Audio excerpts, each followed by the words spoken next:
March 1943. The Tunisian desert burns beneath an unforgiving sun. Smoke curls over the ridgelines near Kasserine, where German and Italian forces, remnants of the Afrika Korps, are finally cornered by the advancing Allies.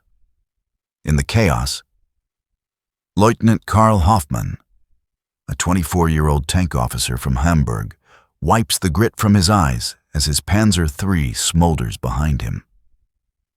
His unit is out of shells, out of water, and surrounded. Across the dunes, American Sherman tanks grind forward, their engines rumbling like thunder. Achtung, Hände hoch! The shout comes from an American infantryman in dusty khaki, rifle leveled but eyes weary. Karl hesitates, then slowly raises his hands. Around him, dozens of German soldiers do the same. Within hours, the battlefield falls silent. Over the next few weeks, endless convoys of trucks and half-tracks rumble toward the Tunisian coast. Thousands of prisoners, sunburned, hollow-eyed, are loaded aboard Liberty ships. Some believe they're bound for prison camps in England. Others whisper darker rumors, that they'll be used as forced labor, or worse, executed at sea. But Karl doesn't know that his true destination lies across the Atlantic, a land he's only seen in propaganda films. America. On the voyage, guarded by young American sailors, he tastes white bread for the first time since 1939. It's soft, fresh, and almost sweet. His comrades exchange uneasy glances. "So, this is how they eat in wartime?" one murmurs. None of them answer.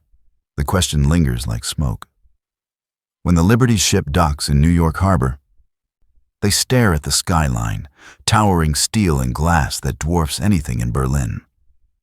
Then, trains marked U.S. Army Transportation Corps carry them south, deeper and deeper into a land they do not understand.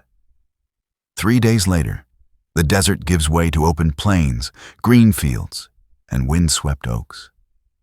The sign outside the gate reads, Camp Hearne, Prisoner of War Branch, Texas. The Germans step off the train, blinking in the sun. No barbed wire death camp, no armed cruelty, just rows of wooden barracks, clean laundry lines, and the smell of something impossible. Roasting meat. Karl feels the pang of disbelief settle in his stomach. He doesn't yet know that this camp will challenge everything he's been told about the enemy. The first night in Camp Hearne, the air is thick with the scent of pine and frying meat. The Germans file into a mess hall the size of a small hangar, their boots echoing on polished concrete. Rows of long wooden tables stretch beneath the lights. American guards stand nearby, young, calm, unthreatening, watching as their prisoners sit down, still wary. Then trays are passed down the line. Steak, mashed potatoes, green beans with butter, and, most unbelievable of all, a small scoop of vanilla ice cream already melting in the Texas heat. Leutnant Hoffmann stares at the plate, waiting for the trick. One man mutters, "They must have made a mistake. This is the officer's meal." Another laughs nervously. "Perhaps they want to fatten us up before interrogation." But it isn't a mistake. This is the standard ration for every prisoner of war in the United States, as mandated by the Geneva Convention of 1929, and fiercely upheld by the U.S. Army. The same calorie count as American soldiers.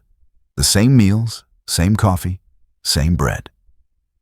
Across the room, a Texan cook in a grease-stained apron leans toward a corporal and says, "Hell, these Krauts eat better than we do." The corporal grins. "Army rules, buddy. Feed 'em well, and they behave." The Germans eat in silence, some too shocked to taste the food. When Karl finally cuts into the steak, it's tender, pink inside, seasoned perfectly. He can't remember the last time he'd had meat that wasn't stringy or gray. Later, in the barracks, he writes in his diary, "Today I ate like a king in the land of our enemies. They treat us not with cruelty, but with something stranger. Order, abundance, discipline. If this is the America our Führer despises, then he does not understand it. Over the following days, Karl learns the rhythm of camp life. Morning roll call, work assignments, English classes taught by American volunteers, even soccer tournaments between barracks. In the recreation hall, a phonograph plays Bing Crosby and Glenn Miller. Outside, POWs tend small gardens, carve wood figurines, or paint murals on the barrack walls. And every Sunday afternoon, from beyond the wire, the sound of swing music drifts in from the nearby town. American families drive past in Fords and Chevrolets, sometimes waving to the men behind the fence. For the first time since his capture, Karl feels something close to normal. Yet, it's an uneasy peace, one that forces him to question the war itself. He had expected humiliation. Instead, he's being shown humanity. By the summer of 1944, Camp Hearne is humming with life. The Texas sun beats down mercilessly, but the barracks are clean, orderly, and shaded by tall oaks.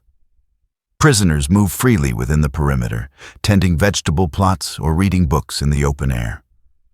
Every few days, a truck from the American Red Cross arrives with crates of supplies: tinned meat, cigarettes, chocolate, soap, even musical instruments. When the boxes are opened, the men cheer as if it were Christmas. To Karl Hoffmann, the sight is surreal. His brother back in Hamburg has likely gone months without seeing butter or sugar. Yet here, as a prisoner, he eats both daily. One afternoon, while unloading supplies, Karl spots an American private stacking bottles of Coca-Cola. He watches as the young man opens one with a hiss and takes a long drink. The soldier grins and offers it to Karl through the fence. Karl hesitates, then accepts. The fizz tickles his throat, cold and sharp, like nothing he's ever tasted. He laughs, wiping his mouth. The private just shrugs. Welcome to Texas. That night, the camp buzzes with quiet conversation. The men talk about what they've seen: American trucks filled with bread, trains carrying endless supplies, fields stretching farther than the eye can see. What kind of country can fight a world war, one prisoner asks, and still have ice cream for its prisoners? The question hangs in the air. No one answers. Because in that moment, each man begins to understand what their leaders never told them: that America's power lies not in cruelty, but in capacity. Its factories never sleep. Its farms never stop. Even in captivity, the German prisoners are surrounded by abundance.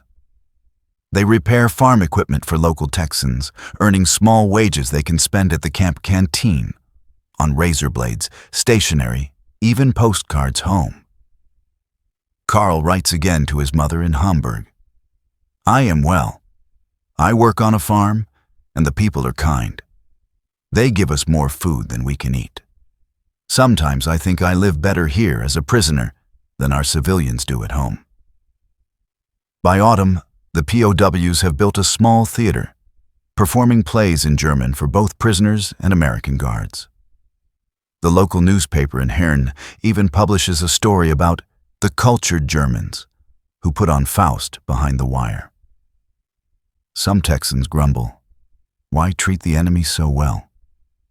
But most see the camps as proof of what separates democracy from tyranny.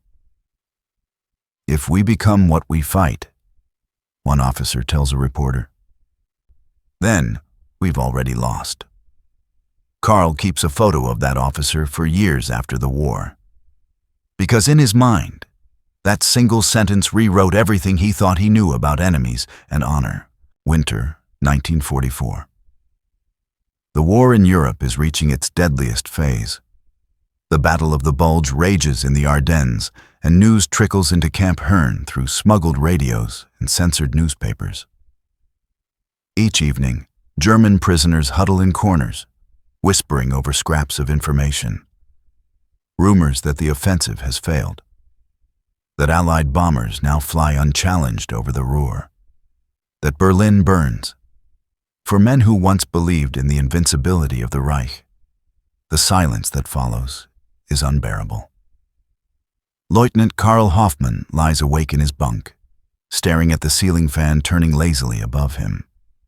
Outside, cicadas hum, and a dog barks in the distance, a sound of peace he can hardly comprehend while his homeland collapses.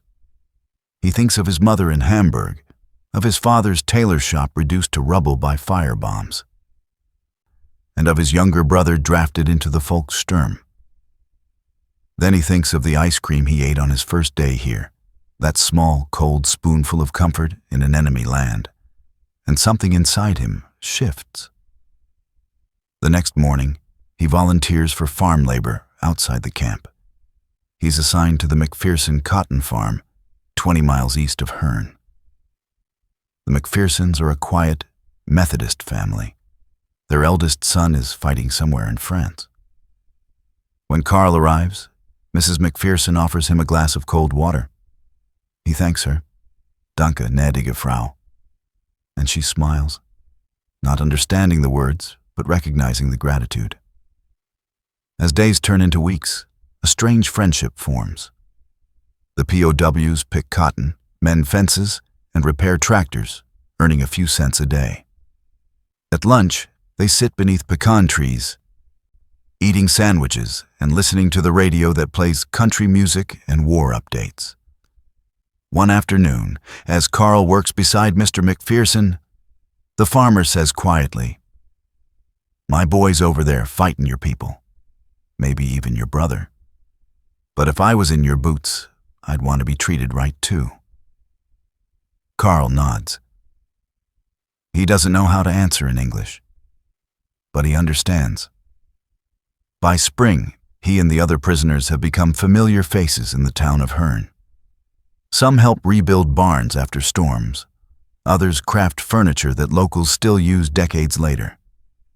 The lines between enemy and neighbor begin to blur. When the war finally ends in May 1945, the news arrives at dawn. Guards lower their rifles. Prisoners gather silently in the yard. Some cheer, others weep. Karl stands motionless, his cap in his hands. Freedom, a word that should have filled him with joy, now feels heavier than ever.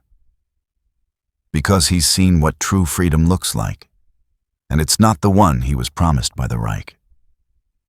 Later that night, the camp kitchen prepares one final feast before repatriation begins. Steak again, potatoes, coffee, and for dessert, the same vanilla ice cream that started it all.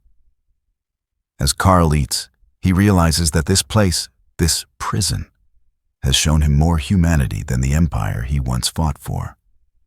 When the transport trains come weeks later, many of the men leave letters of thanks for their guards and the townsfolk. Some even return years later, as visitors, to meet the families who once fed them through the fence. Camp Hearne closes in 1946, its barracks reclaimed by the Texas soil. But its story remains, a chapter of war not about hatred or victory, but about the quiet power of compassion in the unlikeliest of places.